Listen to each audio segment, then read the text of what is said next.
and welcome back to another Corona Geek here on Google Plus, where we talk all about Corona SDK and building mobile applications. So thanks for joining us today. We've got a roundtable discussion that we're going to do with an excellent panel of guests. And let's start off by introducing, of course, myself, Charles Mcguire. I'm your host for today. And then, of course, we've got our show regular, Brian Burton. Hey, Brian, how Hello. you doing? I'm doing great. How are you? I'm doing awesome, man. I am enjoying it. I'm loving this spring weather that we've got going on.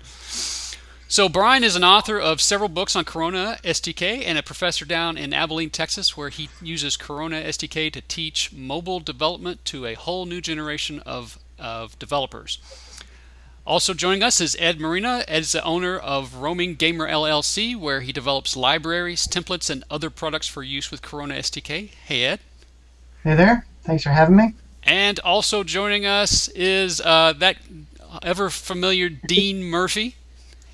That's me. Hey, Dean. Dean is the developer of a collection of games on mobile devices using Corona SDK. Not what do you call that? What's that phrase I'm looking for?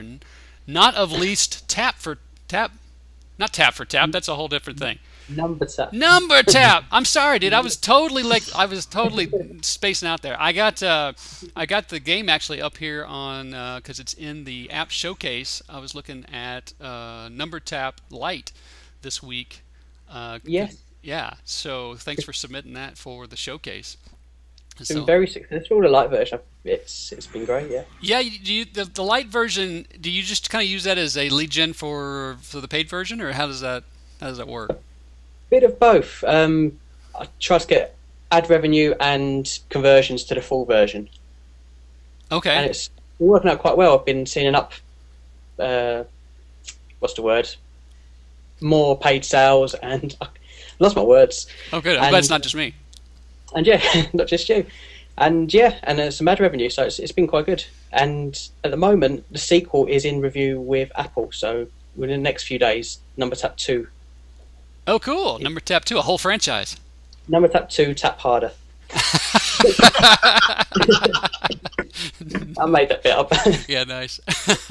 Yeah, so if you get a chance, go check out Number Tap. It's an excellent math-based game, and I like it. I like the fluid feel of the interface, the way everything bounces and moves, and it's a fun game. So definitely go check it out. All right. So, and also joining us, last but not least, here is Matthew Chapman.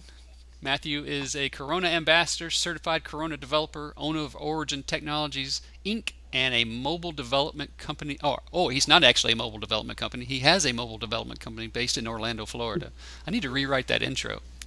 I need to make it shorter for you, you know? Yeah, that's right. That's right. He likes to wrestle walruses in his spare time.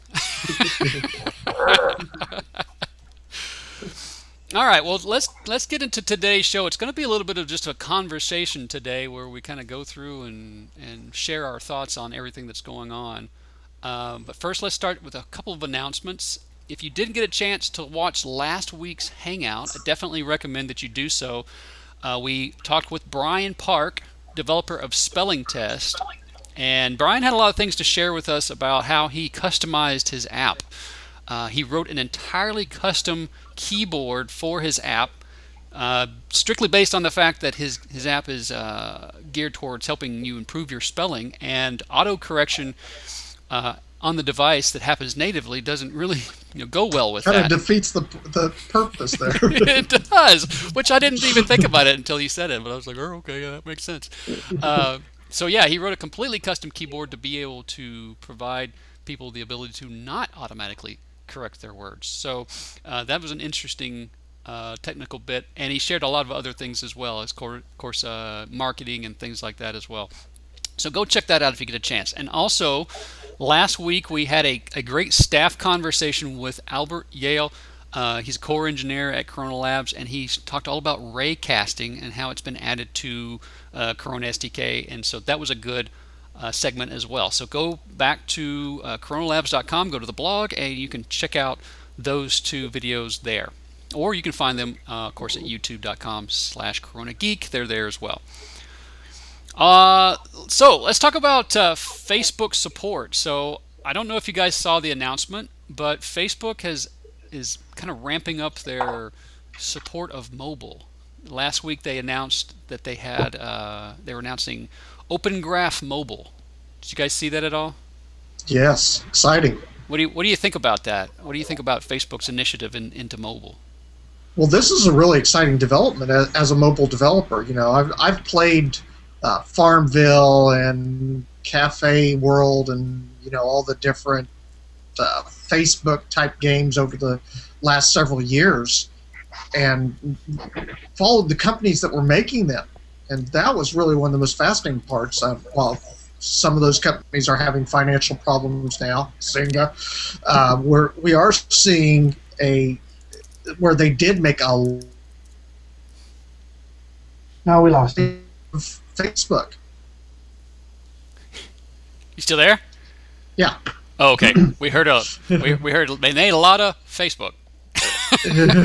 Oh, okay. Sorry. They made a lot of money off of Facebook, and it was really an exciting time for the development of those who wanted to make apps for Facebook that were completely web-based. Yeah. Well, now that Facebook is making a shift towards mobile first, that they recognize that everybody is a platform. Web browsers are kind of becoming a second place. This opens up a whole new opportunity as app developers to hook into Facebook to make even more revenue. And let's face it, tools like Farmville, let's use that as an example because I think that is a classic example of using Facebook to make a lot of money. They made their money through Facebook based upon ad revenue and then in-app purchases. But it was the social networking that Facebook provided that truly made all of the money or made the connections possible so that Farmville could become as popular as it was. No, that's a very good observation. A friend of mine one time, back in the day when building a Facebook game was kind of a big deal. I was asking him, I was like, why are people just rushing to build all these games on Facebook? And his one word was distribution.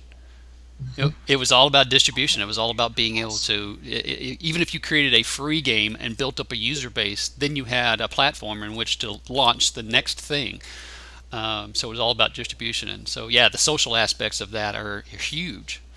Yeah, and when you see all your friends are suddenly playing the next big game, well, what is that game? Why is that such a draw? Yeah, well, it doesn't matter. It doesn't matter because you don't want to be left out, right? Right, and so I'm going to go check it out. Even if I don't like it, I'm going to check it out once or twice to see if it is something that I would enjoy playing. Yeah. And as a professor who teaches gaming, I consider it my responsibility to play as many games as possible. So. It's a tough job, but somebody has to do it. That's right. So the real question is do you write those off on your taxes or what? Oh, yeah. Exactly. Hopefully nobody from the IRS is watching. Just keep your receipt. They're always watching. That's right. Well, one of the other parts of that is just like you said, the mobile first. I think that's a very good phrase to write down and maybe just stick it on your monitor and think about mobile first. Because people are going to access the website, sure, but they're much more likely. There's many more hours in the day when they're in front of their mobile device than when they are in front of their computer. Even if they work at their computer. They're still going to be out in the evening, out in the morning, and still have access to that via their mobile device. So they, just statistically, they're going to be in front of a mobile device more than their actual computer. So it just makes sense to and give them the tools, or give the developers the tools to build on that platform. Right, and that posting of, hey, I just completed 19 in Burton's latest game, and be able to post that to Facebook, that's that whole viral taken care of. Let's face it, viral marketing is one of the most powerful tools you can use to make your apps well known. Now, having gone through the API for Facebook and the tutorials and all of that, this is not something that someone who's brand new to mobile app development or developing with Corona or any platform for that matter, this is not something you dive into lightly. This is definitely an intermediate to an advanced level of programmer to be able to do that. Not that you can't figure it out, but you're going to have a lot of frustrations getting multiple tools to work friendly and nice with each other. Corona takes care of a lot of the headache for us, but you are doing network communications, and that adds to the complexity of your application dramatically. Yeah, that's an interesting point, definitely. One of the things that, along with the announcement, Facebook came out and said, look, we've got some technology partners that we're going to be working with as well. And, of course, Corona Labs is one of those, and Corona SDK is on that list of tools that you can use to build out your mobile apps, which we're very excited about. And so we went out and we created a version of Facebook's Scrumptious app. I don't know if you've seen this or not, but basically it's an app where you can select the food that you want to eat, where you want to eat it, and who you want to eat it with. And when you do that all through the mobile app, then you can post it to your timeline and share it with all your friends. And so we did that. We included it in the sample code.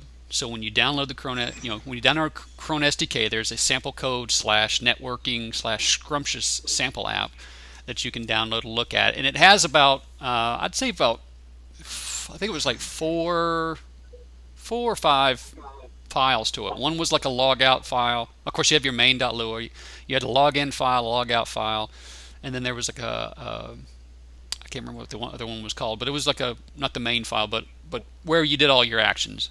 So there was like this other working file, and then you had all your configuration files and that kind of stuff.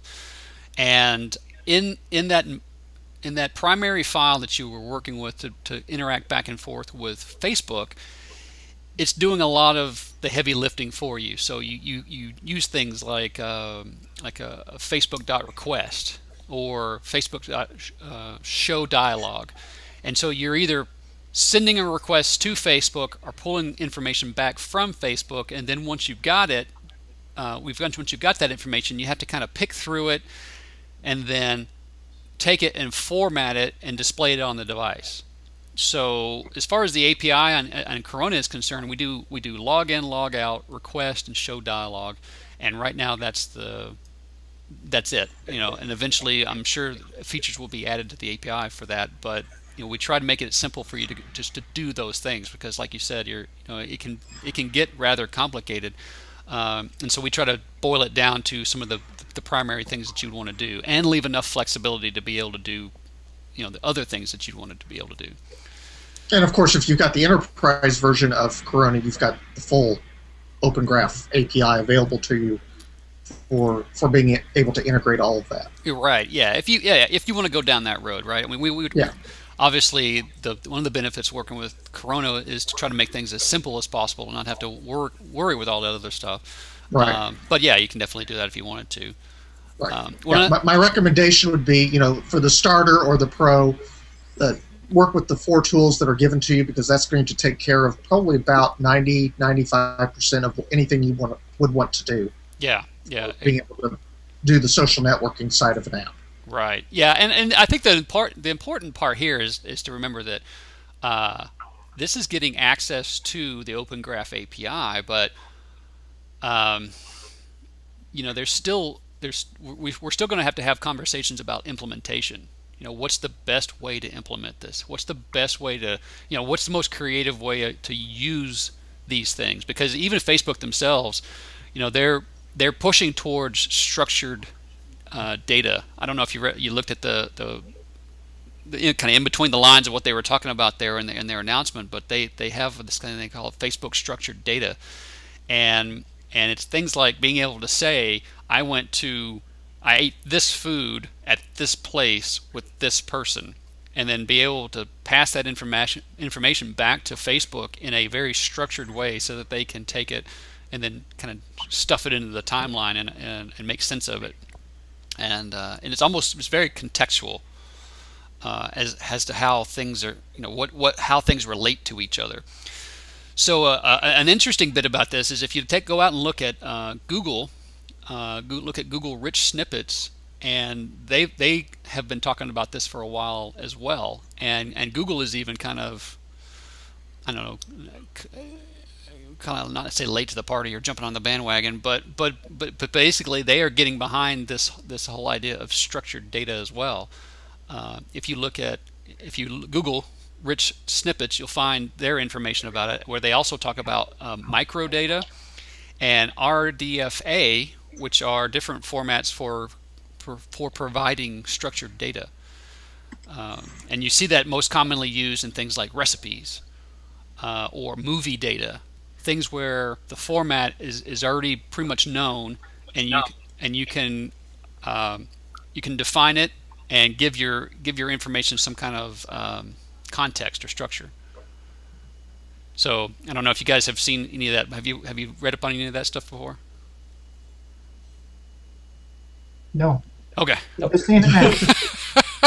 I thought my video I'll locked talk up. and everybody can see not my face, but what you were just talking about. Oh yeah, I'll click on it. Hold on, let me click on it so it shows up in the video.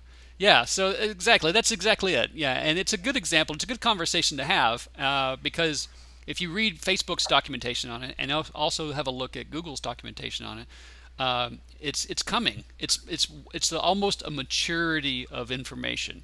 Originally when we put information out on the web, we just sort of said, hey, you know what, we need a framework for being able to display it. And we had a real rough hammer and nail sort of thing with HTML, and then we kind of got a little more visual with CSS, and XML came out and was like this way of structuring your data, but XML was always this separate sort of file that you could feed back, pass information back and forth. And then with these rich snippets, or this micro data or micro formats or RDFA, all these things are all kind of the same, synonymous with the same thing. They started putting structure inside of your information, or inside of your specifically here inside of your web pages. So you'd have a recipe that was displayed on the screen, but when Google would read the page, they would be able to see that that there's certain ingredients, that there are certain cooking times, that there are certain and they'd be able to pick all that information out of everything else, and maybe even display it someplace else on a totally different screen, like in a directory or something like that.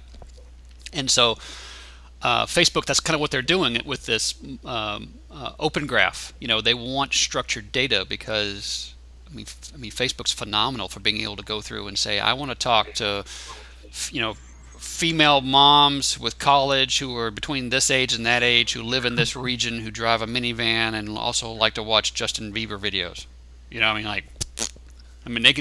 They can give you those 12 people, and you can talk to those 12 people. It's probably more than 12 people, but they're Justin Bieber. That's like 1,000 people now. Yeah, well, I don't know. Yeah, it depends on what kind of minivan you drive, and. So anyway, yeah, that whole structured data conversation is what it's all about for them. That's the important part: mobile first and structured data. This discussion here makes me think. One of the nice things back about a year and a half ago when I made the decision to go with Corona. One of the nice things I'm glad that I did is that with everything else that's coming along in the industry, all these changes, stuff like this, and other advancements in the devices. I never have to really worry about learning something new with Corona. It's like Corona's the easy part. I have to worry about the new technology or the new whatever it is. But Corona has always been the easy part of this path. Yeah. Exactly. Well, and I think that's one of the things that I see as well. That's a good observation. Is that there's a lot of heavy lifting that's abstracted, so that by the time you get to using it with Corona, you're not having to worry about things like JSON.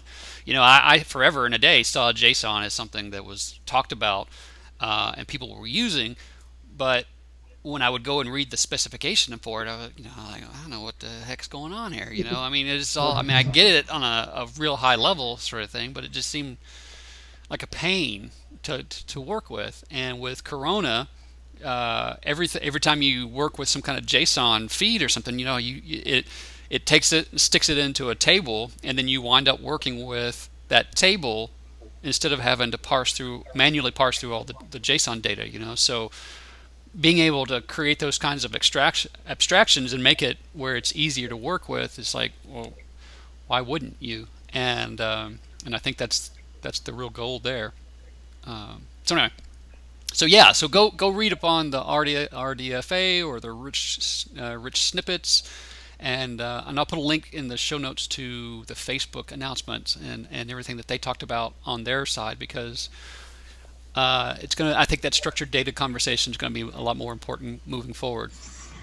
Yes. Okay, so let's talk about let's move on to plugins for a moment and talk about that, because I think that's exciting.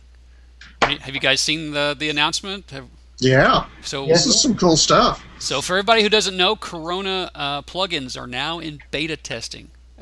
Last week we sent out the email to the beta testing group, and I think there was, I don't know, like maybe 80 people or so in the list. It's growing. And so if you want to jump on the list, I will put a link in the show notes so that you can raise your hand and become a beta tester. But we sent out the email. It's for both Windows and Mac. And we started getting instant feedback in the forums on people who were beta testing. So I'm looking forward to that coming out. You guys got any particular plugins you want to see?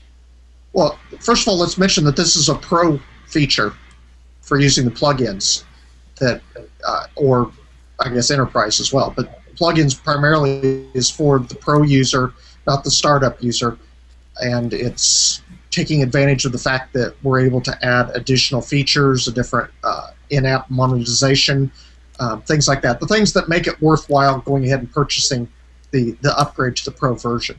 Yeah, no, that's a good point.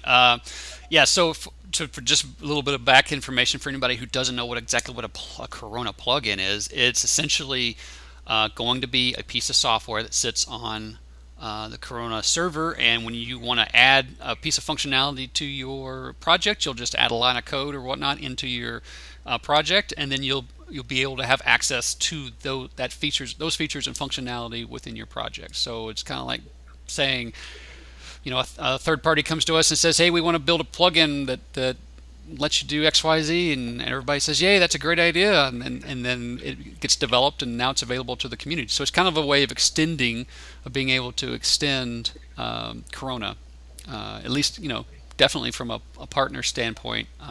There's a lot of people who would like to add or tag on to the Corona platform, and this gives them a way to be able to do it. All right, so I'm sorry, I asked before, and maybe I interrupted. Is there any particular plugins that people would like to see, you guys would like to see developed?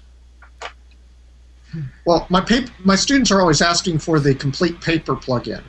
They hit the button and it writes the whole paper for them, given any topics. So okay. That's the plugin that I think is in most demand right now, so, especially as the end of the semester is approaching. You just feed it, yeah. It just takes a collection of words and it just puts them all in order, right? Is that right behind the write my mom a letter plugin? Right. Hi, Mom, send money. We're done. Yeah, there you go. You just check the boxes for what you want, right? I joke, but there are applications out there for that. Are there really? Write my mom a letter? I wrote one when I was in college. Thank you note. I did want to come up with a Dear John service at one point, where you would just go online and you would you'd say what you wanted to say, kind of like when you order flowers or something, and then that service would call that person up and break up with them. Was it got like a checkbox for it's me and not you, or right? Yeah, exactly. Dog or Exactly. And then you could always have add-ons, right? So if you wanted to be particularly cruel to them, you could add that on. The week's hottest reasons for breaking up. Check here. Yeah, right. You're right. Yeah. Hey, and maybe you could even do a thing where you could, when you start a new relationship, you could go ahead and like enter that person into the system, and that way it could send you a notification like maybe 3 weeks or so. Hey, you've been going out with this person for 3 weeks. It might be time to send them a note. So now watch. By the end of the day, there's going to be about 10 apps out there submitted to the stores. I'll tell you. Yeah, you can do it with the graph integration here, and it will automatically unfriend and. That's right. There we go. Does an email and a Facebook update at the same time. Okay, that's an idea for somebody out there. Go for it. Change your relationship status and everything. Yeah, great. But you got to give us credit. That's right. That's good, man. I'm gonna go. I think that's worth doing. Oh, that's better than Farmville. All right, so Ad revenue for dating services. oh yeah. Oh, it just goes. It's endless. It just goes and goes and goes. Yeah, you could really work that out if you. Tie-ins with all kinds of good stuff. Exactly. That's right. Yeah. Oh. If you create that, I want you to send us a link. Yeah, there goes the show right there. We will review it. We will review. You'll be on the show for sure. Yeah, guaranteed. Oh, yeah, I love it. Oh, that's a lot of fun. You can even tie it to they have these like send a card kind of things. You could even have a physical card sent. I mean, Okay. the Time to possibility. reel it in now. Okay, sorry. Did I pass the line now? Right? Okay. Sorry. Yeah. So, back to the original question. What APIs or plugins would we like to see? No. We'll leave it there. I think that was a good one. I'd like to see yeah, leave it there. I asked for something like this before, but I'd like to see a high level or a highly functional 2D and 3D math library plugin. Okay. So, That would be nice, yes. Okay. Now, going along with this, of course, some of you might have noticed that JY just released the Lime library as an open source toolkit, which uses Tiled for making nice 2D levels and things like that. So now that this is open source, it's on Git, you can go with it. So, eventually that might become a real nice plugin as well to include, and might be one of the first major third-party resources that could be included. Yeah, that's a good point. I think initially what we're trying to do, at least my understanding of it, is that we're working with partners to try to get a base of plugins developed, and then from there, I would imagine that we would want to try to work with as many people, or have as many options as possible for developers out there, and build up a whole library full of it. So something like that would be great. I don't know. I'm sure there'll be, at some point when plugins go live, I'm sure there's going to be some sort of form that you can fill out or whatnot to try to start building for the plugins, because I could see it. I don't know. I could see it being big, especially anytime that you allow the community to extend a platform. It usually goes really well. I know when I worked at Macromedia, they had a whole community that you could extend. I think they were actually called extensions, and you could add on to like Dreamweaver and all their other software tools, and it was fantastic. I mean, people came out with some really, really creative stuff. So, all right, well, let's tools. Speaking of libraries and things like that, let's talk about Glitch Games and their Gig Jam 48, their hackathon that's coming up here in May. So if you haven't heard about this, they're going to be providing or hosting, I guess, an online 48-hour hackathon, and they've already got $3,300 worth of sponsorships and prizes and things that they're going to be giving out as part of this.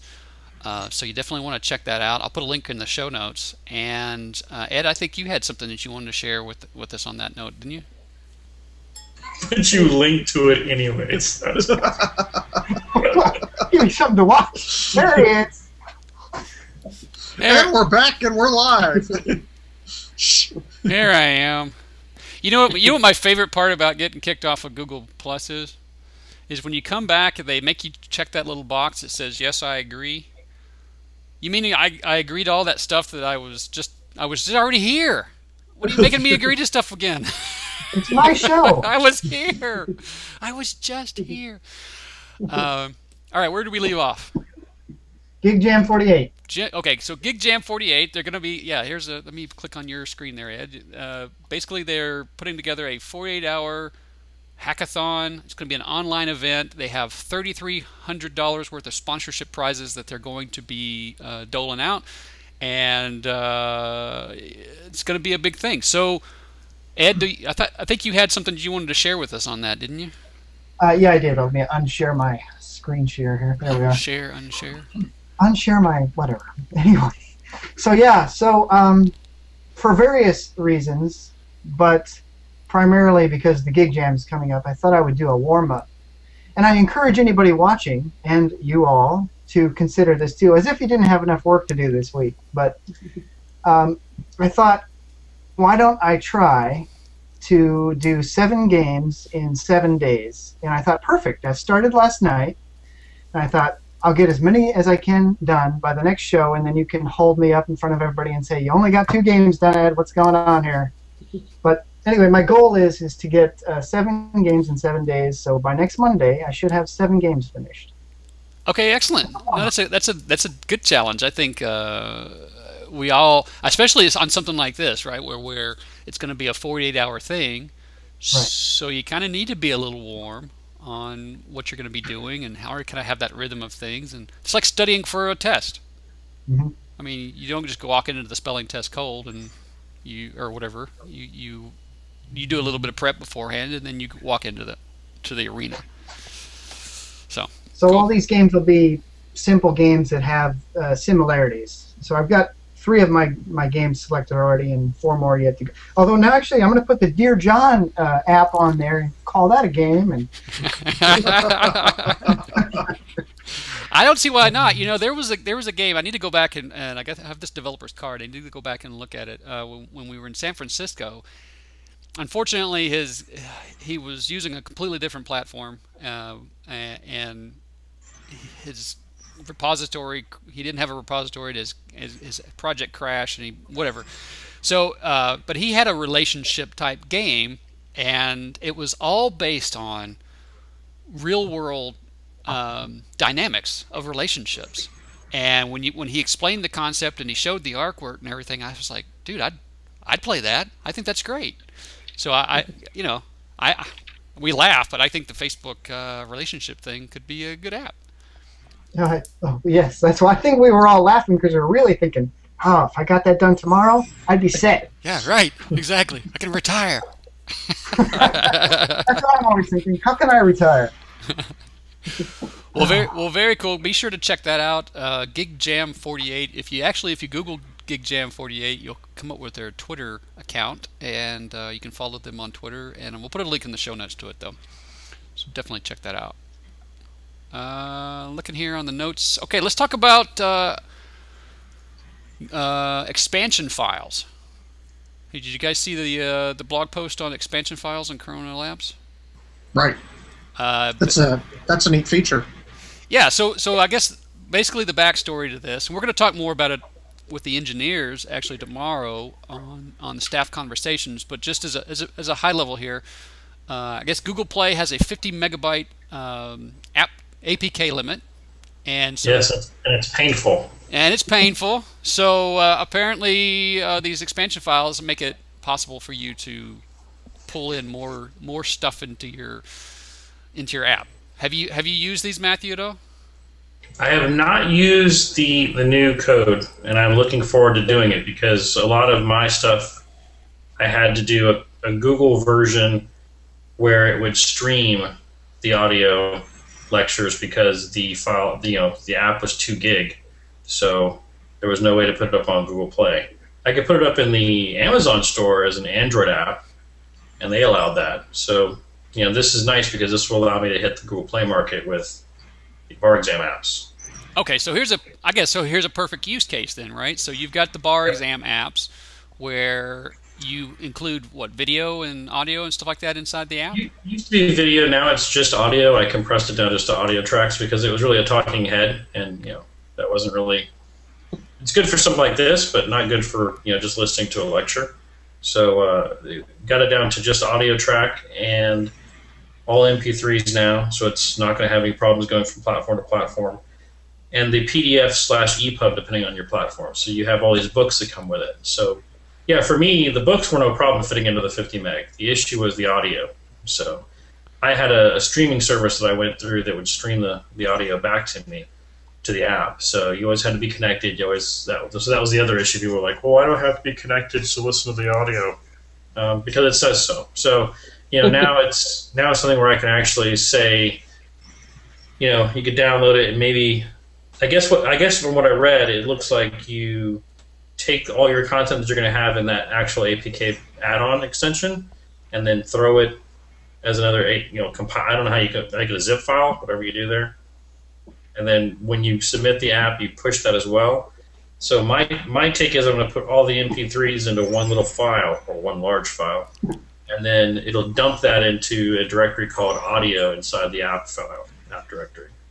And then all the links from the list view that I have that says select the audio you want to play will already be referencing the name of that file, and all those links will already be there. So the content will just follow over. That's the idea anyways. Okay. You can tell me if I'm crazy. No, that's crazy. Or if I'm wrong about that anyways. I know I'm crazy. Before you get into that, Ed, don't even go there. I saw him all queued up, ready to go. Like, well, you are crazy. Sorry. As he throws his head back and left. We saw your daughter there. I'm assuming that's your daughter who was just walking back and Yes, that's one of them. And now she's got her mouth. She's covering her mouth like this. Like, oh no, I'm messing up Daddy's call. Well, I haven't used the expansion files yet myself, but according to the blog post there, it talks about basically you have to go into your build settings and change some some settings in there, which are all documented. And yeah, it looks like you have to change it to your key that is given to you by Google. So, which you have to add to your config.lua file as well, and then there's some Android permissions that are going to be required, so you have to set those as well, and then that's, so I understand it, that's the bulk of it. Of course, then after that, Corona handles all the different situations that you could possibly run into. So things like checking whether or not they actually have external storage, whether it has the right amount of space, whether there's even a network connection at all to be able to download the stuff. All that kind of stuff is handled by Corona automatically, so you don't have to go. So the question I had is that the right way to do it though? Like all my files live in, when I do it for the Apple platform, they all live in a directory called like media or audio, right? Mm-hmm. And then I just reference them in the table view I build. When you press the item or the actual the row on the table, it calls that row ID back and says, okay, for this one the function is to audio play this file, right? Right. So it looks cool, but it's really simple on the back end. But I guess what I'm asking is anyone familiar with this APK pack, with this expansion pack? Is it going to be as simple as I'm uploading that pack and that pack gets dumped into a specific directory inside of Corona that I need to change to? Or I'm kind of looking at like it just, when they download the app, they're also going to download this right after, and then it unzips inside the media file, if you will. Okay. Yeah. I don't know. Does anybody in the panel have any experience using that? Not yet. No? Okay. I saw this, but I'm sure you guys are on the same boat here. It's like a long list of things I got to try or do for the week, and this is not that high on the list yet. Okay. And I haven't gone over 50 megs yet, so it hasn't been an issue. Right. Actually, Okay. I was kind of relying on Matthew as our business guy to try this out for us. He is. I'll stay up late tonight and figure this one out. Okay. Well, I tell you what, I am going to be talking, like I said, tomorrow with a couple of the engineers and the staff conversations, and we'll record that, of course, and put it out on the Corona Geek channel. So I will ask the question. I will ask them directly, kind of how that's supposed to work and how people are supposed to use it to implement and things like that. So Matthew, if you have questions for me, send them to me tomorrow. Before tomorrow morning, and I will be sure to ask them. Okay. Cool. I want to go through the actual blog tech post and see if it's enough to get me through it. Yeah, it's definitely. I have to send out an update anyways, because one of the biggest complaints I have is, you start listening to the audio, but you can't go load the PDF or even the iBook because when you close the app, the audio stops. Mm-hmm. So I noticed in one of the other forum posts that at least on the iPhone and the iPad, there's a way to in your build settings to tell it to, which basically the build settings equals whatever you could do in plist, right? Info plist. Okay. So I'm looking at the fact that there's an actual compile option that says background services, and then you can say equal audio. So in theory, I can have them play the audio, close the app, and the audio will continue going, I would imagine, at that point, because the app is still running in the background. So that's one thing I have to send out an update for anyway, so I figured I'd kill two birds with one stone. It doesn't work on Google, which, look at me, I'm really surprised. But, you know. All right, well, yeah, well, remind me to follow up with you on that, because we definitely need to. We got some. You guys getting audio? Yeah, we're getting some. I'm hearing it. You get some solar flares? Yeah, I think so. Everything's fine on this end. Yeah, we're getting. Must be just Texas. You're right. Yeah, great.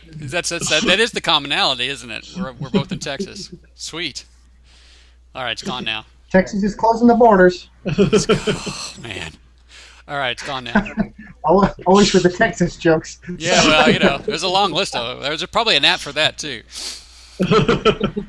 Now you got me thinking. Yeah, exactly. Write that down on your list. All right, you know, when we're talking about apps, though, can I just list a funny one that I saw yesterday on Yahoo.com listed? Yeah. It was a thing that showed, like, there's an app for that, too, and it shows a man and a woman next to each other. I was like, oh, what is this going to be about? And I believe it was the Netherlands, but they have a national registry of birth records as to who's. What are you laughing about?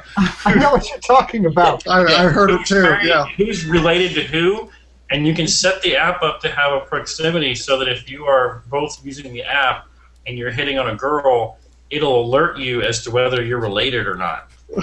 That's your cousin. Exactly. I think the app or the article I read said something about bump the app instead of bumping your cousin. Or yeah, exactly. Exactly.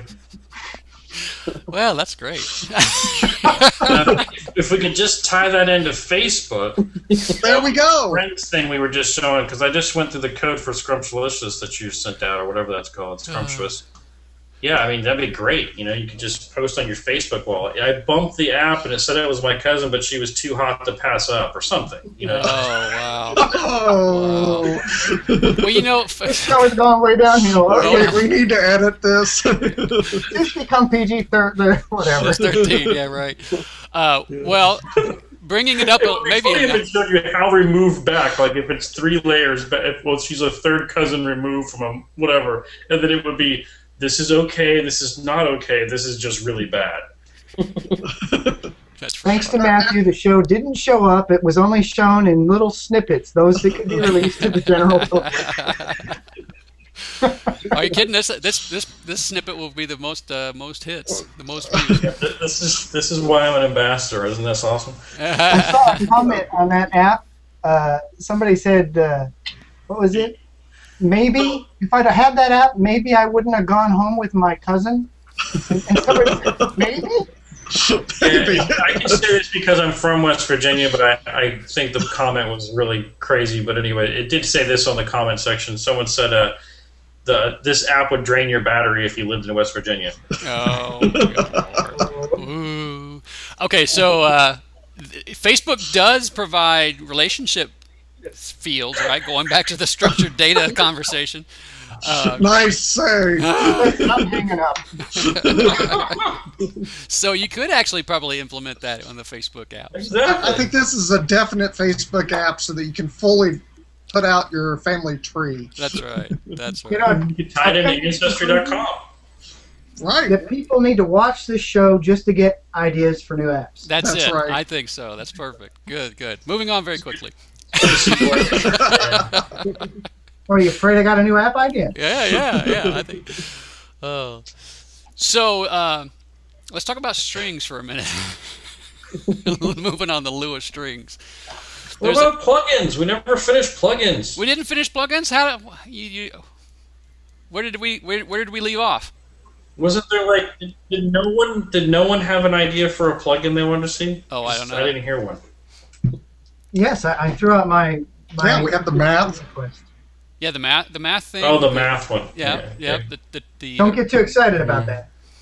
And then I'm idea of level controls with Lime, and yeah. we Right. got a couple out there. Yeah. Okay. Did you have one you wanted to throw in? Nothing about cousins, please. Besides custom tracking. Okay. All right then. If you think of something, let me know. Hey, while we're there though, Yeah. what did Walter say about making levels available? About what? Who level? Where? Did you talk? I'll talk to you after. Yeah. No, I haven't. No. Yeah. Let's talk about that after. I haven't had a chance yet. Okay. So on the blog, Strings.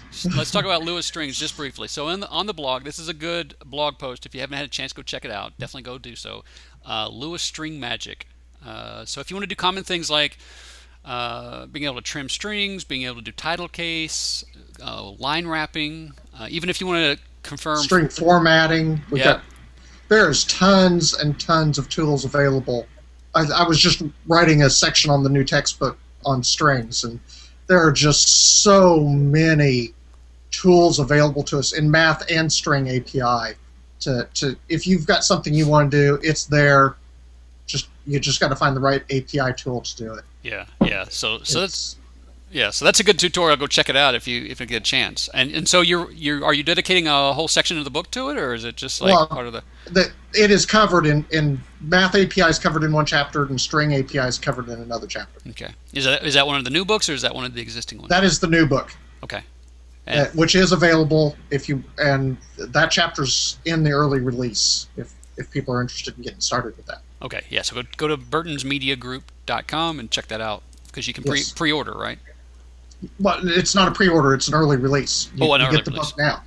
And as soon as I get a few more chapters done, I'll be updating that early release to everybody who's already purchased. Gotcha. Yeah, speaking of the difference between pre-release and or early release and what was the other thing I said? Purchase. Pre-release. Pre-purchase. Yeah, whatever.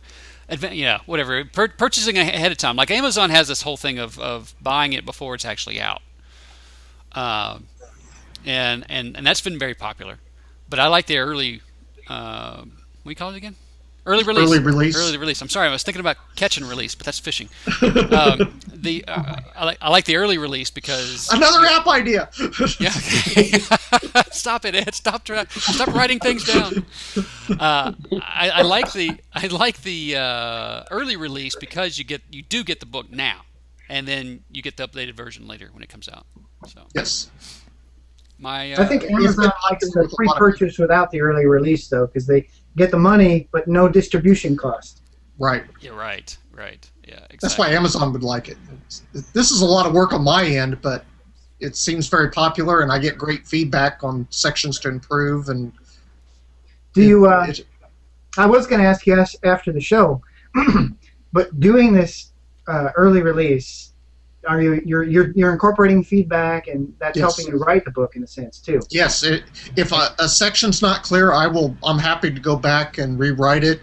I usually have tested the book with a class. Like the current textbook that's being released has been tested by a full class of undergraduate students, and they give me great feedback. Tell me when something is not clear, when I suck, and things like that.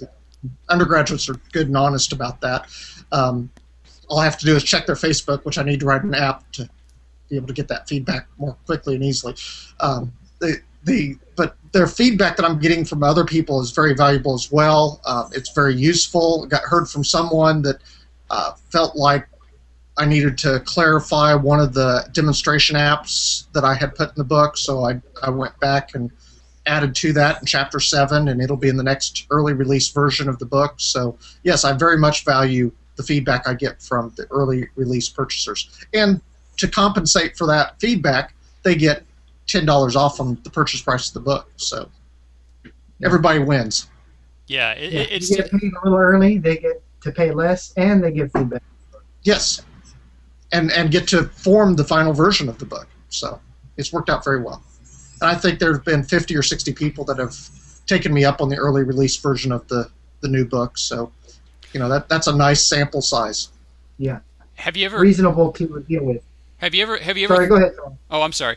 Have you ever thought about putting in like a resource page that lists the people who almost sort of crowd fund the initial project? I could do that. That wouldn't be too hard to. Yeah, I'm sorry. I'm do. just thinking out loud, especially because if it were like my name and my website address, right? So certainly if Yeah, I were, it'd be like almost marketing. Yeah, yeah, I could do something like that, kind of a non-Kickstarter Kickstarter. Yeah, yeah. So these are electronically released, right? Yes, it comes out initially as a PDF, but then when the final version of the book's available, everybody who purchased the early release can also have the EPUB version or the Mobi version. Do you use a DRM scheme, or do you use... No, I do not use DRM. I hate DRM, as most people do, and so I do not include that on the book. I'll leave the rest of my questions for after the show, because it's not direct. This is more about publishing than about Corona. So Oh, okay. A topic for a different show. Yeah. Just to tag on to that other thought about putting credits in the back of the book would be also to have like a list of supporting people on like a blog post or something like that, because I've purchased things before, like plugins and stuff like that for WordPress and stuff. One, because I wanted the plugin, but the thing that I really wanted was the link on their website. To say, hey, I had supported them by buying this plugin, and because a good quality link from a good quality site is a good quality thing. So. Right, that's a good idea. I'll look at doing that. Yeah, great. I'm all about giving people more things to do. Yeah. You're trying to get me to write more stuff down, aren't you? You're looking at me right now saying, there goes Ed, writing that down. I like the true definition of consultant is somebody who comes in and assesses and gives you advice and all that stuff like that, and they don't actually do anything. They tell you all the other things that you need to do. Here's work for you to do. Right, yeah. I really like that true definition of consultant. It matches my personality a lot. I can see Pay that. me for giving you more work to do. Yeah, That's I right. like that. Exactly, yeah, right.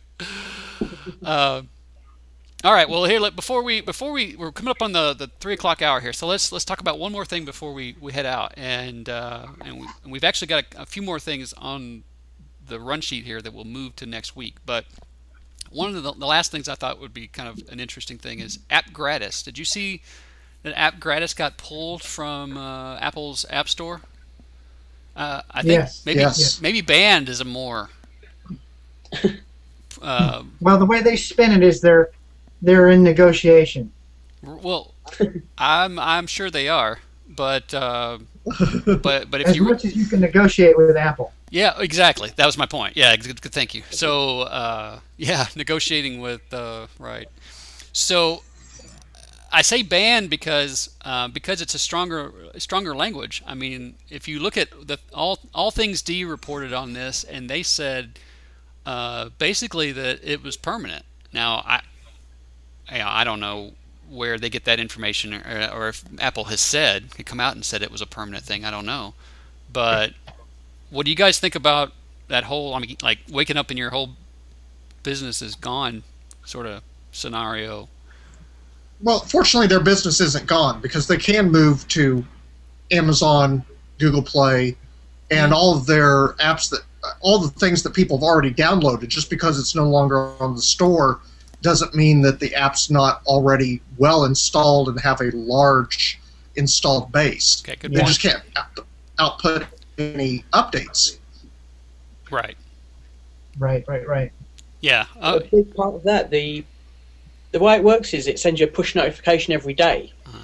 Apple have revoked their access to send them, so the existing users won't get the push notification. So a lot of users may drop off. That's true. I thought they limited the. That's a good point. No, they've taken it off them completely, apparently, or they've revoked their access for that app. Well, that kind of kills everything. So makes a real strong case for publishing on the Samsung, Amazon, Google platforms, doesn't it? Yeah, it definitely makes it. It makes it. It makes it something worth considering what your model is, what your business model is. Apple says basically, quote, they don't want anything similar or confusing with the App Store.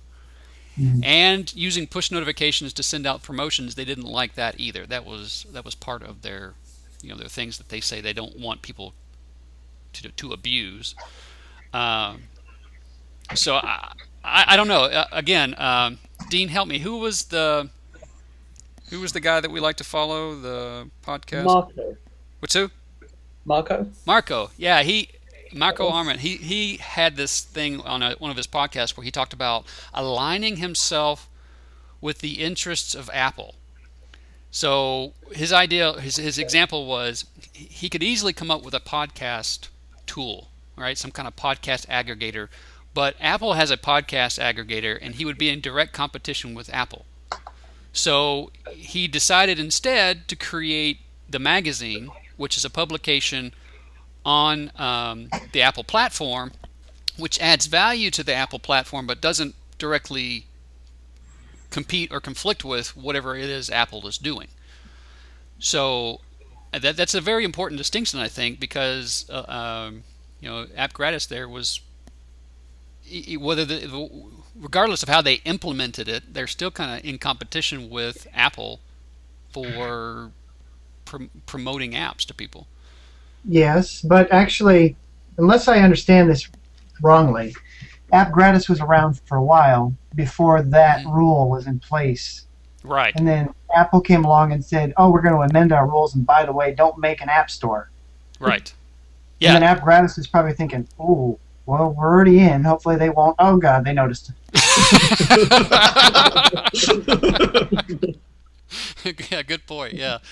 No, yeah, I mean, no, but I don't know that anybody's saying that they did anything wrong. It's just, like you say, I mean, but that goes to your question. You said, what do we think? And yeah. I think that working with Apple, you're always in danger of maybe in the future, suddenly you're in the wrong. Because they change the rules when they want to based on their own business model. Yeah. Yeah. Or to use the analogy, it's their ball, their bat, and their baseball field. Right. You're right. If you want to play, you're going to play by their rules. I don't know if you've ever watched it's the Lost interview with Steve Jobs. I can't remember. I think that's maybe the title. It's on Netflix now. You can actually watch it. And there was an interview that he did a number of years back, probably 15 years ago.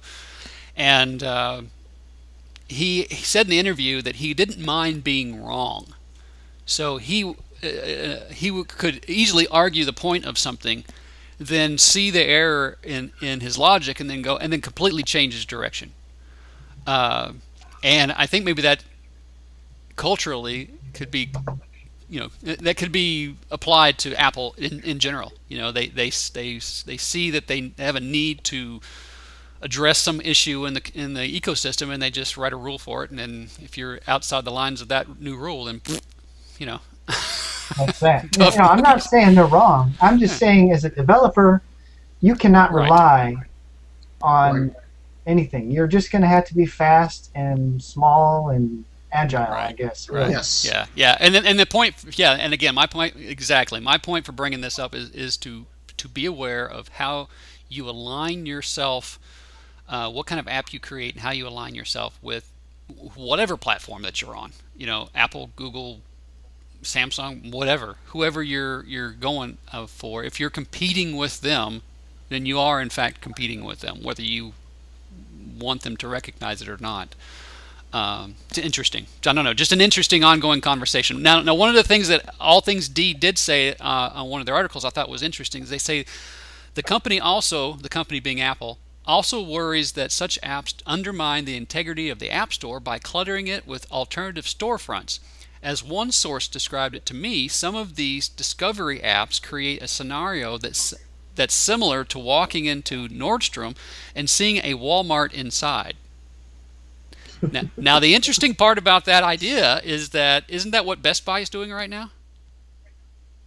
Yeah. They're starting up these. They're going to be starting up. I think they're calling them Samsung stores or something like that. It's a store within a store. Boutiques within their own store. Yeah, exactly. And Apple, you could argue that while it's not an Apple store, the Apple product section or whatever is very much mandated by Apple as to what it's supposed to look like, and it's really kind of a mini store within a store. So Yeah, but I think the difference is that in the brick and mortar store there, they've handed off the selling of all of those products to the boutique, so it's still one store. right. It's just themed, perhaps. But I agree with Apple. I mean, as a customer, I don't actually want to see multiple app stores, really. I mean, I don't want to deal with that. I just want one place to go to look for my apps. I'm having enough trouble finding them as it is. Why do I need more places to look? Right.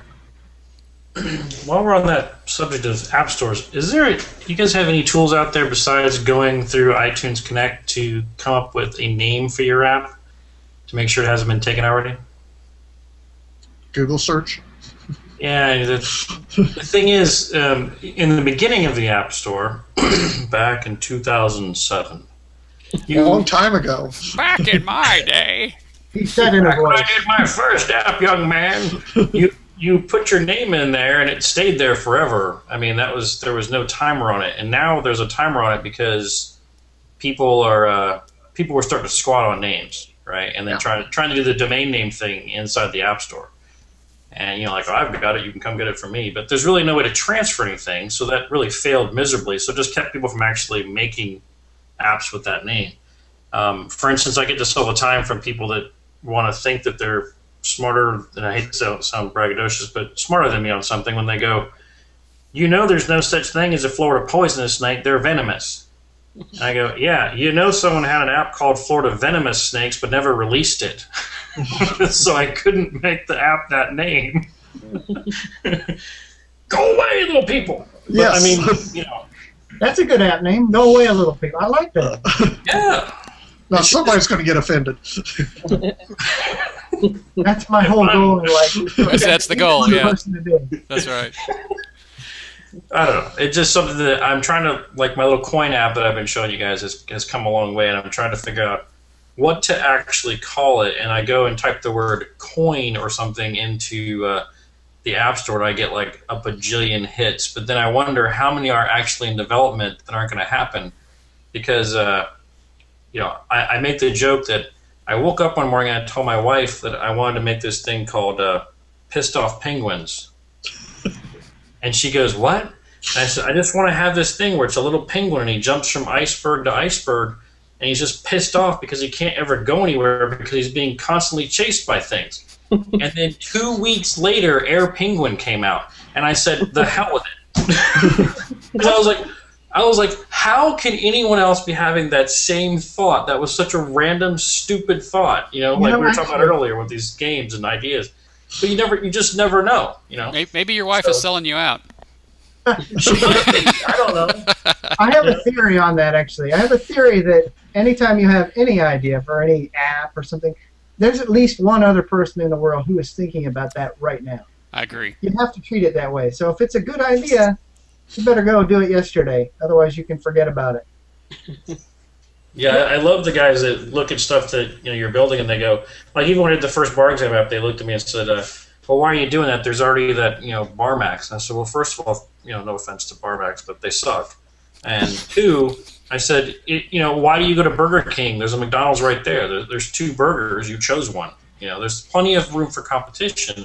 Right. I was just wondering if the name thing, has anybody run into that? Like you're about to be done, you've done all your artwork, everything's ready to go, then you go, submit new app, and I'm going to upload, oh, damn it, I can't use that name. Yeah. You know what I mean? I get you. Actually, what Brian said, I just use Google, but I can see that. You get through the name, and you've done your artwork, and then bingo, suddenly the name's used. Is there anything like that in Searchman SEO or Aptaman or any of those other tools that do SEO, app SEO? I think that's a good place to start, and that's what I've been kind of using. But the worry I have is the same worry I have with the Pissed Off Penguin, is that someone has the same idea, or maybe in this case the same name. Maybe it's a different idea, but the same name. So are you telling me that Pissed Off Penguin was already taken? No, but Air Penguin was the same exact game that was in my head. So I mean, I'd even done the artwork and had it all over the whiteboards, and I was ready to start doing the code piece because I go backwards, I guess. But And I was thinking, oh, this could be so cool. And I'm like, there's no way I'm releasing the same exact thing. There's just no way. I think you should. Yeah, I do too. Just with a better name? Just better marketing. I mean, you never know. You know, it's one of those things of you don't have to run faster than somebody else. You just have to run farther than they do. Exactly. Of course, you know, Air Penguin is a Corona game. Am I right? I don't know if it's a Corona game. I know that it did very well for a very short time. Oh, bullshit. Huh? It's frustrating. No, I hear you. It's, you know, I think we've all done it. We've had an idea. We said, oh, I'm going to put that on the back burner. Oh, that's a good idea. 1 or 2 weeks later, oh, man, somebody has just made $100,000 off of my idea. Yes. Bleep, bleep, bleep, bleep, bleep. Yeah. Which proves that the idea is gold, but the implementation is where you get to cash in on And it. the execution is old. Yeah. That's right. Yeah. So. Yeah. Maybe wonder how long they've been working on it. So that was like, maybe I was the second person to get the idea. I don't know. Right. Yeah. I always think I'm competing. I got this email yesterday from a guy that wants me to reduce. He wants me to look at this guy's code and then finish it because he outsourced it to India and paid a lot of money. And he says, "Oh, I'm having all these problems getting the game released or getting the app released. It wasn't really a game." And I said, "Well, what's the problem?" He goes, "I can't communicate with these guys, and when I get stuff back from them, it's not how I expect it." And I'm like, "Well, do you do code?" And he goes, "Well, no." I said, "So what are you not expecting? The code to look a certain way or the app to look a certain way?" And he goes, "Well, what they're sending me for demos is not what I asked. So I think there's a communication barrier." I said, "Okay, so what do you want it to do?" And he goes, "I want you to take what they have and make it how I want it." And I'm like, "Well, if there's nothing how you want it, then I'm just going to start over." Plus, in my head, I've been through this a few times, and this is not part of the show topic, but in my head, I've been through this a few times where people do this, where they want you to finish something that's been poorly started, or just make it the way they want it to, and they don't understand that it's not a website where you go, "Oh, I'll just change the look of the button. The functions are all the same, right?" No, they're not. Right. But the other side of that is, I know in my head, I'm looking at this going, they're going to send me either a game salad or Xcode, an Xcode project all zipped, all in a DMG file. I'm going to open it, and it's going to be Objective-C, and I'm going to go, no. Right. I'm going to redo this. Yeah. I could still do Objective-C, but I choose not to kill myself. Right. In project management, there's two places where things break down like that. Either the developer doesn't know what they're doing, and doesn't understand how to implement something, right? Or the customer doesn't communicate properly. And a lot of times, 9 times out of 10, it's the customer doesn't communicate properly because if they it's probably 9.5 times out of 10 if that's possible. Because what I find with this guy already, I mean, I haven't taken any money from the guy or started anything with the guy, but just already talking to him, I can tell that he was the issue, not the developer. Right. Because looking at their screenshots, they actually did pretty decent code. I don't know what it's written in, but it looks nice. It just doesn't look like anything he's describing. So something there was not going well. Right. From the way you described that conversation, I'm guessing who the problem was. Yeah. So right. I get that a lot, though. I get these people, like they find your app and then they ask you if you can do something else. And I had a cancer society call me today asking me about something, and that was weird. Like they wanted it to be like the Orlando Orthopedic app I have. They said, "Can you make one where it's our directory and the people that work here and where we have locations and make an appointment by pushing a button?" I'm like, "Sure." I mean, yeah, I think 99% of the time, go ahead. You're going to be better off rewriting. Yeah. I'll use in situations like that, I will use their existing assets, and I might even use a few snippets of code, like for technical code that I don't want to write. But other than that, I almost always rewrap it in my own code. Yeah, I refused one yesterday because they wanted me to literally use the assets of another program out there. Oh. And it was not a game, it was a business app, but when they said I want it to look like this, I took that as, "Oh, you want it in the same vein of that but in your colors." And they're like, no, I want it to look like this. So I sent them a mock-up, like before I even do anything, I just said, "Here's a mock-up really quick of what it would look like," because Corona allows me to do that and just do a screenshot without having to use Photoshop. And I send it out there and they go, no, you're not understanding. And I was like, "Oh, this is going to be fun." And they go, no, I want it to be exactly like that one with our name on the top. And I said, "Then you cannot do business with me." That's not going to happen. Right. Yeah. That's an intellectual property problem. I am not going to court for you. You can change your company name to Cloners Inc. It's a very good decision from the guy who creates the bar exam app. Gonna need one of your clients to protect you. All right. Well, let's announce this week's T-shirt winner, and we'll close this thing out, and we can kind of talk afterwards. But this week we have Jimmy Mcguire is our winner for this week's Corona Labs T-shirt. Jimmy, basically, he went over to the Corona Labs website and he learned about Corona Geek there, and then he is now following Corona Geek at coronageek.com. So we're gonna and then he went over and filled out the giveaway form, entered for a chance to win, and we drew his name from a hat, and now he's going to get a T-shirt. So if you would like the chance to win a Corona Labs T-shirt, follow us on Twitter, Facebook, Google+, YouTube, coronageek.com, however you want to do it, and then go over to coronageek.com/giveaway and fill out the giveaway registration form there and put your name in the hat. And if we draw it, we'll send you out a T-shirt. So congratulations, Jimmy, for winning, and I'll email you after the show. So that's it for this week, guys. I appreciate everybody being here on the panel with us. I think it was a really good discussion. We're going to do the same thing, probably very similar, next week. I have a show guest in mind. I have to reach out to him this week and see if we can get him on the show. And if hopefully we can. If not, we'll just do another roundtable discussion like this, because I really like kind of mixing it up with you guys, especially when there's cousin dating involved. All right, everybody. I was going to hang up. I am hanging up now. You are hanging up now. All right, everybody. Thanks for joining us. Thanks for being here. Be back here Monday at 12 p.m. PST for another Corona Geek, where we'll talk all about mobile app development using Corona SDK. Have a great week. Talk to you later. Bye.